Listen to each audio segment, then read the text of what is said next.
반갑습니다. 스포츠 분석하는 남자 스분남 인사드립니다. 자, 이번 분석은 해외 축구 총 4경기 준비를 했습니다. 그래서 12월 5일 토요일부터 일요일 6일 일요일까지 총 4경기 준비를 했습니다. 구독과 좋아요 한 번씩 부탁드리겠습니다. 자, 첫 번째 경기는 역시 프리미어리그부터 한번 보도록 하겠습니다. 자, 우선 눈에 들어오는 건 순위인데 순위 거꾸로 된 거 아닙니다. 그래서 웨스트햄 5위고 맨유 9위입니다. 일단 웨스트햄부터 보면 이제 5승 2무 3패 그리고 맨유가 5승 1무 3패 그 상황이고, 자, 상대 전적 10경기 3승 3무 4패로 역시 팽팽한 그런 상황에서 패턴은 홈팀이 항상 우세를 보였다. 웨스트햄이 홈이든 맨유가 홈이든 홈팀이 주로 승리를 거의 가져갔고, 그 총 무승부를 제외하면 한 번을 빼고 맨유가 원정에서 한 번 이긴 거 빼고는 대부분 홈팀이 가져갔다라고 볼 수 있습니다. 자, 그리고 웨스트햄이 지금 중원에서부터 그런 치열한 볼싸움 그리고 공중볼에서에 대한 그런 자신감, 제공권이 살아있는 상황에서 역시 세트피스에서의 그런 득점도 이상적이다라고 볼 수 있고, 대신 이번 경기에서 이제 주전 공격수 안토니오의 부상으로 공격적인 부분에서는 조금 손실을 보고 할 수밖에 없다라고 보여집니다. 홈 성적 3승 1무 1패 괜찮죠. 8득점 4실점. 맨유도 원정 성적 나쁘지 않습니다. 4승 0무 0패 13득점 6실점. 근데 이제 맨유는 다소 좀 불리한 점은 지금 A매치 기간 이후로 이제 11월 22일부터 거의 매 경기 3일에서 4일 간격으로 챔스와 같이 리그를 병행을 하다 보니까 맨유 입장에서는 또 3일 만에 경기를 치르게 되는 상황입니다. 그런 이제 체력적인 좀 부담이 있다, 그렇게 볼 수가 있고, 그 다음에 이제 수비스 루크쇼하고 이제 공격수 레시포드가 가벼운 부상으로 이번 경기 출전 여부는 살짝 불투명하다라고 일단은 기사에 나와 있고, 그리고 지금 최근에 그런 성적을 봐서도 알겠지만은 웨스트햄도 최근에 기세가 괜찮고 맨유 역시 나쁘지 않다. 파리 생제르맹도 지금 붙었죠. 파리 생제르맹하고. 그래서 그런 모습들을 봤을 때 물론 파리 생제르맹엔 졌죠. 경기는 졌지만 어쨌든 최근 기세가 둘 팀 모두 살아있다라고 볼 수 있는 상황에서 이런 패턴도 그렇고 패턴도 좀 어느 정도 감안을 해야 되죠. 항상 그런 과거의 데이터들도 좀 어느 정도 참고를 해야 되는 부분도 있고, 그리고 최근에 웨스트햄이 홈에서 그런 좀 괜찮은 모습을 자주 보이는 것 같습니다. 그래서 그런 것들을 좀 감안했을 때 전반적으로는 웨스트햄 쪽으로 일단은 보는 게 좋겠다. 무승부를 만에 본다고 하시는 분들은 좀 불안하다면 프렌으로 보는 게 좋겠죠. 그래서 웨스트햄 사이드로 한번 보겠습니다. 맨유가 조금 일정이 벌써 좀 힘든 것 같아요. 힘든 것도 있고 좀 어느 정도 로테이션을 좀 해주지 않겠나라고 좀 생각이 듭니다. 자, 최근에 유로파리그도 그랬고 좀 쓰나미가 많았죠. 아무래도 경기가 계속 지속되다 보니까 좀 강팀들 입장에서는 조금 힘든 부분이 있습니다. 그런 것들도 참고를 하시고요. 자, 그래서 라리가 AT 마드리드 대 레알 바야돌리드. 그래서 순위는 2위와 17위. 배당도 확인하시고요. 가장 눈에 들어오는 거는 이거죠. 13득점 1실점. 현재 AT 마드리드는 9경기 동안 2실점을 했습니다. 총 원정 다 포함해서요. 그래서 상대 전적 10경기 9승 1무 0패. 역시 AT를 만나면 바야돌리드는 힘을 못 썼다. 그래서 압도적인 역시 전력 차이를 보이는 경기가 될 것으로 보이고, 12월 2일이죠. 미넨을 상대로 홈에서 1대1로 무승부를 기록을 했는데 그래도 다행인 거는 챔스 경기 일정상 3일 만에가 아니라 4일 만에 치르는 경기라서 조금 체력적으로는 좀 여유가 있다라고 볼 수 있고, 그리고 수아레즈가 코로나 음성 판정을 받았고 최근에 그래서 훈련에 합류를 했다고 합니다. 그래서 이번 경기에 주앙 펠릭스하고 같이 호흡을 맞춰서 좀 나오지 않을까라고 기대해 볼 수가 있는 상황이고, 좋은 거죠. AT 마드리드 입장에서는 공격 카드가 한 장 더 다시 늘어난 거니까. 그리고 바야돌리드는 지금 최근 3경기 무패를 이어가면서 승점 10점을 달성을 했고 꼴등에서 어느덧 다시 17위로 올라온 상황입니다. 그래서 바이아돌리드의 특징은 좀 정교함보다는 좀 롱볼, 그러니까 롱패스 위주로 그렇게 접근을 좀 하는 패턴이고, 그리고 AT나 레알이나 바르샤나 뭐 세비야나 뭐 이렇게 강팀들을 상대를 할 때는 특징이 4백이 아니라 5백으로 변형을 해서 조금 수비를 좀 단단히 하는 그런 모습이지만 그래도 실점을 하죠. 그래서 좀 약팀, 상대적으로 약팀을 상대할 때는 4백을 그냥 합니다. 그리고 바이돌리드가 파울이 많은데 그 이유가 이제 그 중원에서부터 미드필더와의 1대1 싸움에서 그런 발재간이죠. 발재간에 밀리면서 1대1을 뚫려주고 수비가 좀 뚫리면서 수비까지 이어지는 그런 장면들이 많다 보니까 그런 흐름을 좀 끊기 위해서 파울을 좀 많이 범하고 있다. 그래서 파울이 많다. 파울이 많은 건 좋지 않은 거죠. 그래서 이 경기는 AT도 어느 정도 어쨌든 홈에서 그런 실점 13득점 1실점을 보여주듯이 강인한 그런 수비력을 이제 보여주고 있고, 히메네스가 돌아오면서 강한 수비력을 바탕으로 AT 마드리드 승은 좀 좋아 보이는 건 사실입니다. 근데 배당이 조금 아쉽죠. 다른 거를 찍자니 찍을 게 없어요, 별로 이 경기는. 그래서 AT 마드리드 마이너스 1 마인으로 한번 배당을 조금 높여서 1대0으로 이기면 뭐 적득이 되는 거죠. 근데 비길 거라고 보진 않고 AT 마드리드 사이드로 일단 보는 게 가장 정신 건강에 좋을 것 같다라고 봅니다. 그래서 AT 1 마인.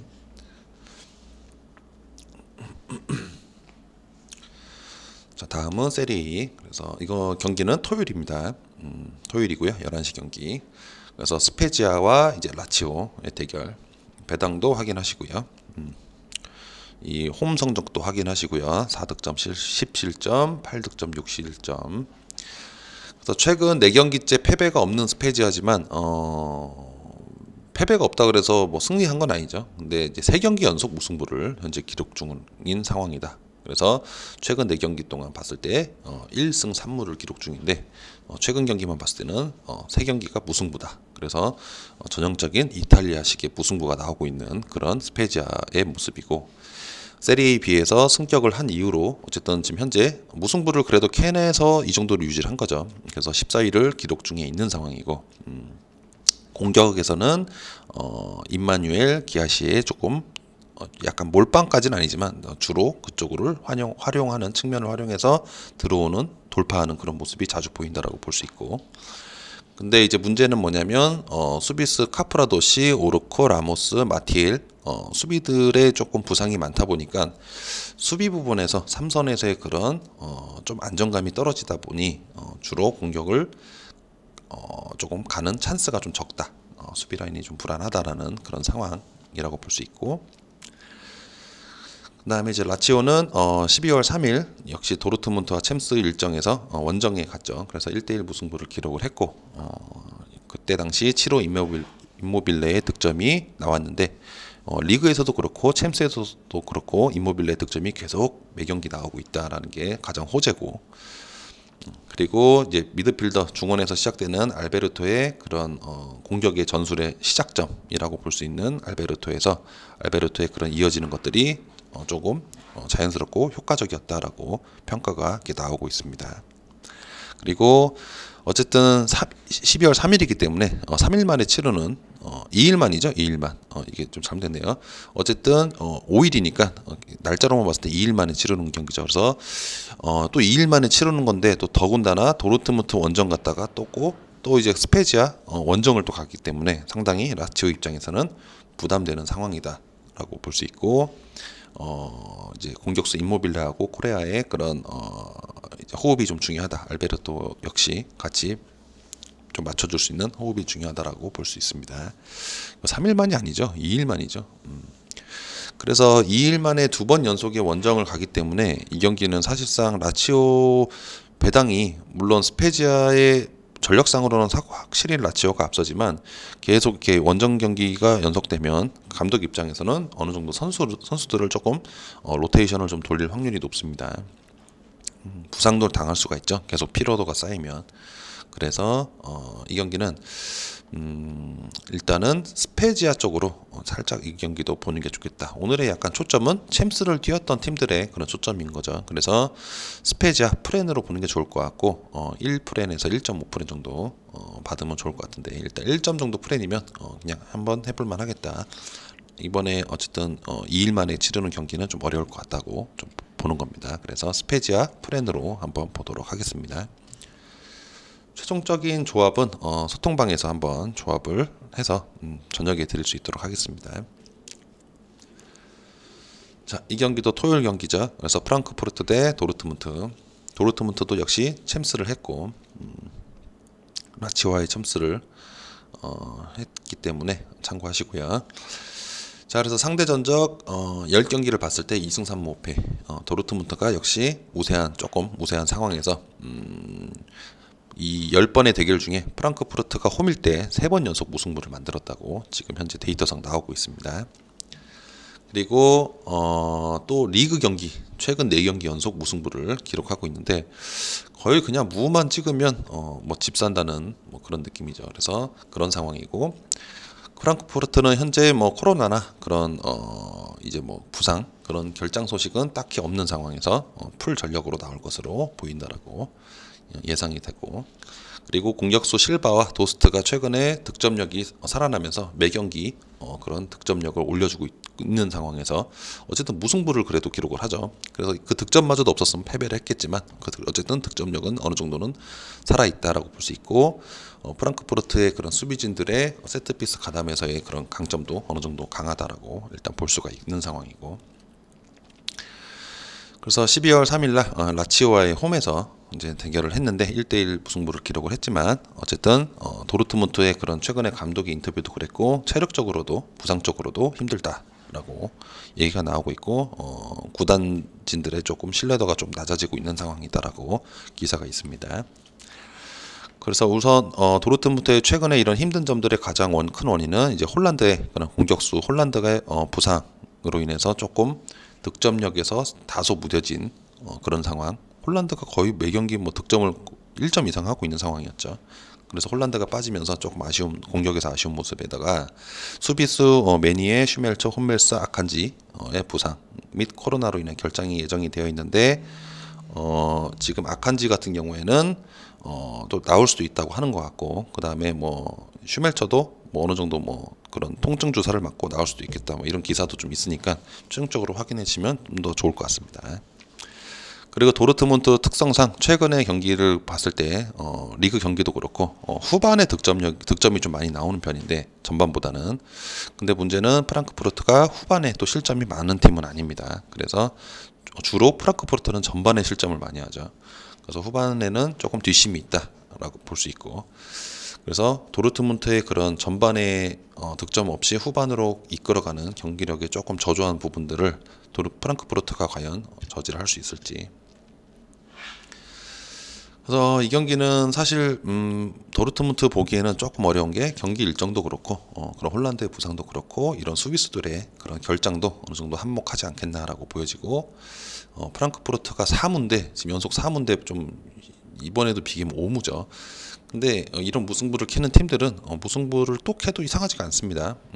전혀 이상하지 않기 때문에 어쨌든 프렌 쪽으로 이 경기도 사이드를 좀 볼 때 도르트문트보다는 조금 프랑크푸르트 홈 쪽으로 보는 게 좀 더 좋겠다라고 보여지고 역시나 A매치나 챔스 일정 이후에 치러지는 리그 경기에서 쓰나미가 많은 이유도 그런 체력적인 부분이나 부상 때문에 그렇죠.